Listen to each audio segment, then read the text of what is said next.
Nana. An kawo ruwan? To wanne zan karba? Wannan mai nauyi? Kai Nana da wayo kike. Yawwa. Ki zaki zuba mun ko ne zan zuba da kaina.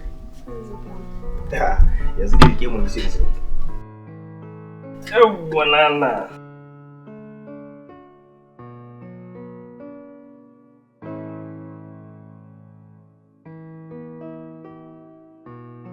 Yawwa Nana. Nana ƴan sarki.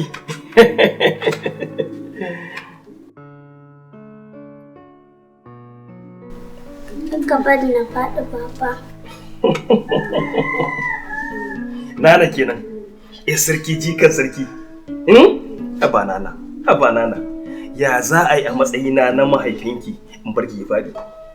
Ai ba za a yi haka ba. Ni dai fata na Nana. Allah ya raya minki. Ko ba gaskiya ba? Yawwa. Da na zama a duniyan nan kai ne sila baba. Kwarai da gaske haka yake Nana. Domin babban buri na fata na shine ki kasance cikin farin ciki. Mu haka iyayenmu suka yi wani. Allah ya bar min ki Nana, Allah ya miki albarka. Amin, Allah ya bar mu tare baba. Amin, amma fa Allah ba zai bar ni ba Nana. Domin da zarar lokaci na yayi, to ba tafiya zai. Baba me kake nufi? Nana kenan. Wato idan da zan ɗauki tsawon lokaci mai tsayi ina baki labari ba za ki fahimta ba. Amma da zarar lokacin yayi za ki fahimci abin da nake nufi. Kin ji ko? Yawwa Nana, ya sarki jikan sarki. Kakanta sarki babanta sarki. Allah ya raya min ke. Kin ji ko? Allah ya miki albarka.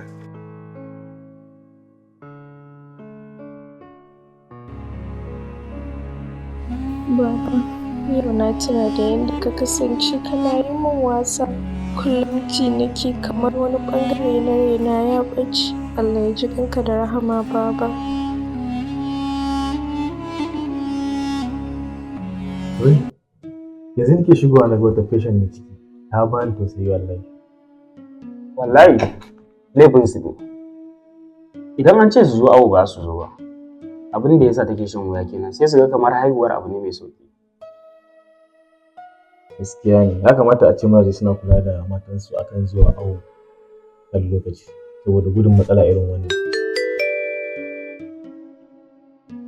Baba, yau na tuna da yadda ka kasance kana yi min wasa. Kullum ji nake kamar wani bangare na raina ya ɓace. Allah ya ji kanka da rahama baba. Ya aka yi? Wallahi, kaga message ne aka tura amma dai wannan message din kamar ba nawa ba. Wannan ba message ne ba. Wannan da yana da wrong number.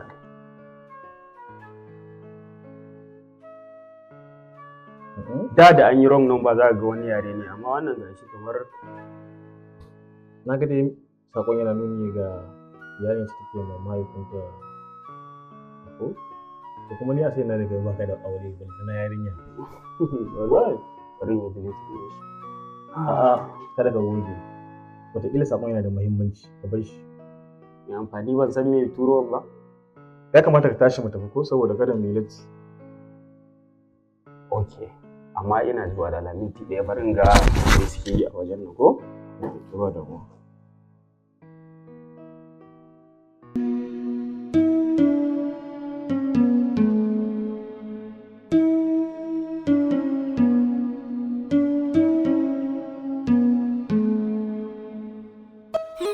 tsallaken kadara na ki haka yake ki tara sai ki daura duk hantara.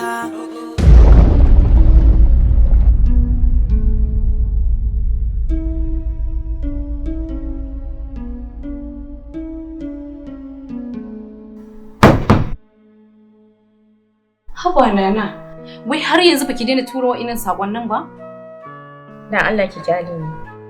An kyale ki kuma sai na faɗa miki gaskiya. Kin je kina azabtar da kanki? To ya zan yi? Wannan ita kadai ce hanya da idan na bi nake samun sauki. Kuma ina ji a jikina sakonnin suna zuwa gare shi. Allah ya yi miki. Amin. Galero.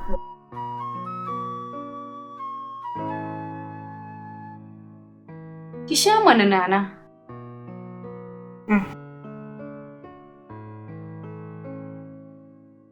Na ce yawa Nana ya magana anko ɗin. Kin ga dan Allah ki share ta. Ba zan fa share ba sai na gaya miki. Ta ya za ki ce an koma a share shi? Kawai ki share ta ai ba dole sai mata anko ba. To shikenan. Ba matsala.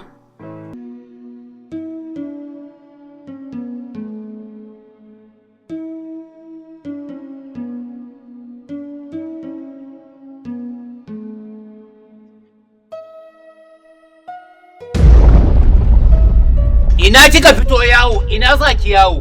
Gaskiya ni baba ka daina takura mu daga naje an so caji makwabta kana biyan kuɗin wuta ne? Ni kike ga haka Nafisa? Ban biyan kuɗin wuta? Nafisa! Nafisa! Ki bi rayuwar nan a hankali.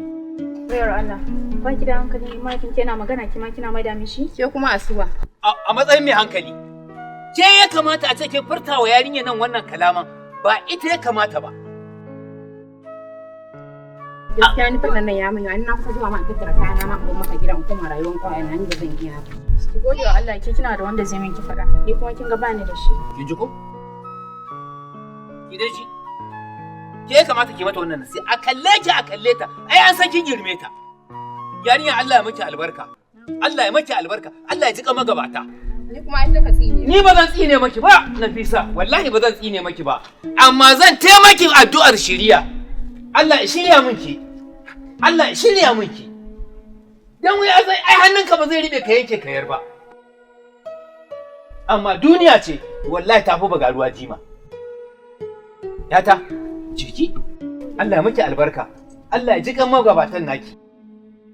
Nafisa, ki kalli karamar yarinya ta ne miki nasiha. Ita fata take ma Allah ya bata wanda zai mata nasiha, amma ke ina raye ba bola sai ni. A ni gaskiya wannan ƙarin naka ya ishe ni kaina ciwo zai yi ka ba. La ilaha illallah.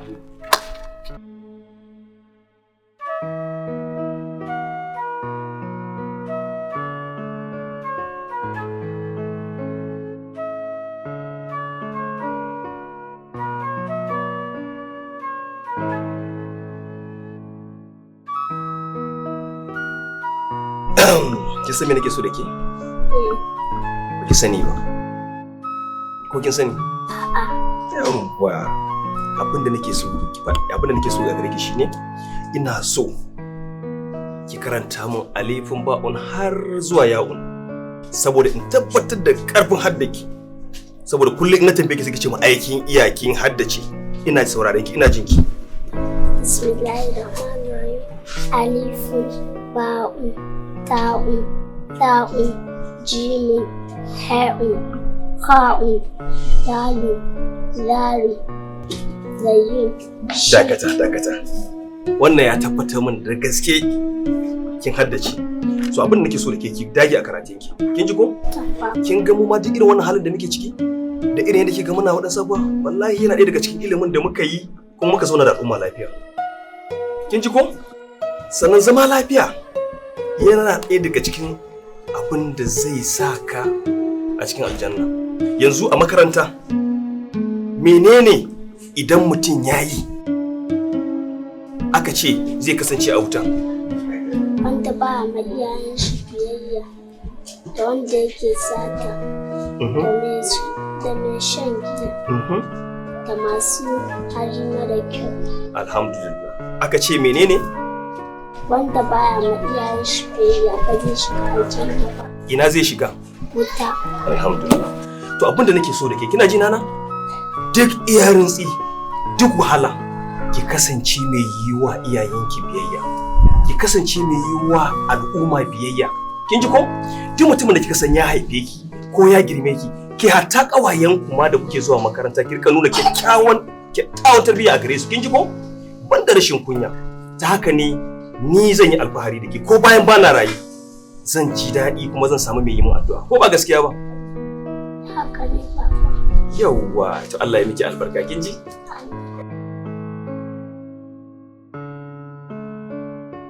Baba, yau na yi abin da na san za ka yi alfahari da ni.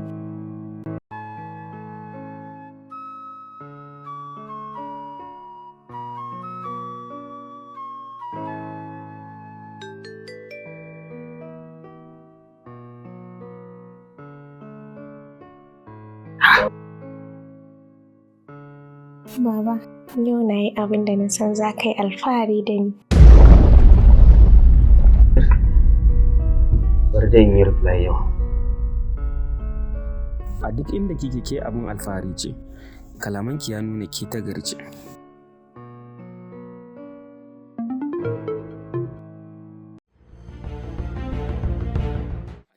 A duk inda kike ke abin alfahari ce, kalamanki ya nuna ke ta gari ce.